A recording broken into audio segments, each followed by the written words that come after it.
नमस्कार। घटना चक्र बुक वीडियो में आपका हार्दिक स्वागत है।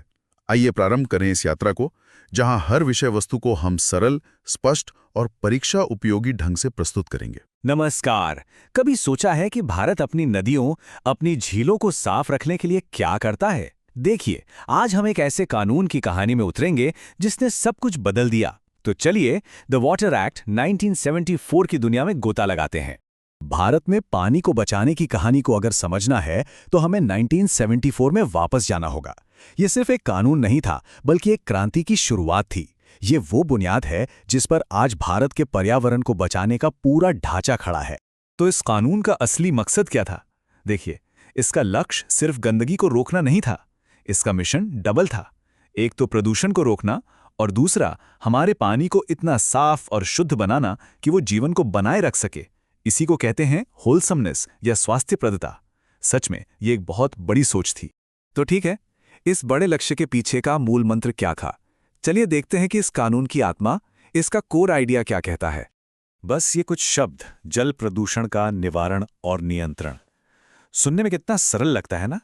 लेकिन यही कुछ शब्द इस पूरे कानून का दिल है।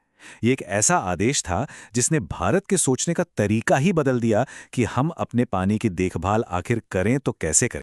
लेकिन सिर्फ एक लक्ष्य तय कर देने से तो कुछ होता नहीं है ना? तो इसे हासिल कैसे किया गया? ये कानून सिर्फ कागज पर एक वादा नहीं था। इसने असल में दो बहुत पावरफुल बॉडीज बनाई, केंद्रीय और राज्य प्रदूषण नियंत्रण बोर्ड। ये बोर्ड्स आप कह सकते हैं इस कानून के सिपाही थे, जिन्हें इसे लागू करने की असली ताकत दी गई थी। तो चलिए सबसे पहले मिलते हैं इस नेशनल टीम के कप्तान से, यानी कि केंद्रीय प्रदूषण नियंत्रण बोर्ड। देखते हैं कि इसके पास कौन कौन सी जिम्मेदारियां हैं। जरा देखिए इस बोर्ड के काम कितने अलग अलग और कितने जरूरी हैं। ये सिर्फ एक काम नहीं करता। पहला, ये सरकार का सबसे बड़ा सलाहकार है, जो बताता है कि पानी बचाने के लिए साइंटिफिकली और टेक्निकली क्या सही है।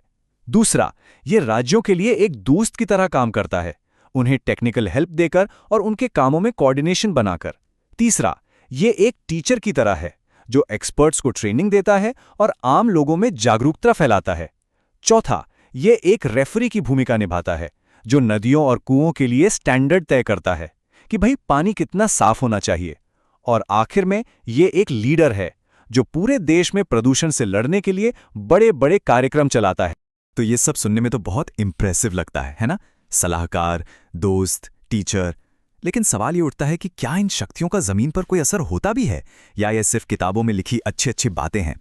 तो ये पूरा ढांचा, ये बोर्ड, ये नियम, ये सब इतना जरूरी क्यों है? आइए अब समझते हैं कि इस पूरी व्यवस्था का असली महत्व क्या है। इसका महत्व बहुत गहरा है। सोचिए, पानी हमारे देश की लाइफलाइन है।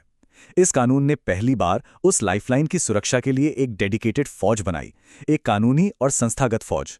इसने एक ऐसी व्यवस्था बनाई जहां हर किसी की जिम्मेदारी तय थी, केंद्र से लेकर राज्य तक।